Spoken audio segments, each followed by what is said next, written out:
নিঃসন্দেহে বইমেলা ২৪-এর গণ-অভ্যুত্থানের প্রেক্ষাপটে আমরা যে নতুন বাংলাদেশ বিনির্মাণের স্বপ্ন নিয়ে এগিয়ে যাচ্ছি, এই বইমেলা আমাদেরকে উৎসাহ উদ্দীপনা যোগাচ্ছে।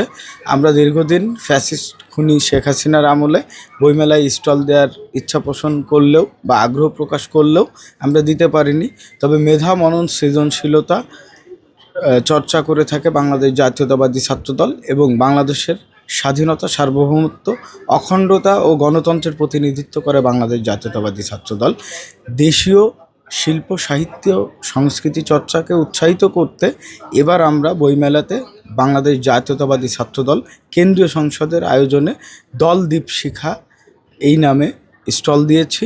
নিঃসন্দেহে আমাদের অনুভূতি ভালো এবং আমরা পাঠকদের এবং দর্শকদের বা শুভানুধ্যায়ীদের অত্যন্ত ইতিবাচক সাড়া পাচ্ছি। না, আমরা এমন একটা বাংলাদেশের স্বপ্ন দেখি যেখানে সকল ক্রিয়াশীল মতের, ক্রিয়াশীল গোষ্ঠীর এবং যারা বাংলাদেশকে ধারণ করে, যারা বাংলাদেশের সংস্কৃতিকে লালন করতে চায়, বাংলাদেশের শিল্প, মুক্তবুদ্ধি চর্চা এবং জ্ঞান চর্চাকে উৎসাহিত করতে চায়। আমরা চাই সকলের ঐক্যের ভিত্তিতে, বাংলাদেশের পক্ষের শক্তির ঐক্যের ভিত্তিতে বাংলাদেশকে একটি সুখী, সমৃদ্ধ, নিরাপদ এবং ইতিবাচক বৈষম্যহীন সাম্যের বাংলাদেশ বিনির্মাণ করতে সক্ষম হব।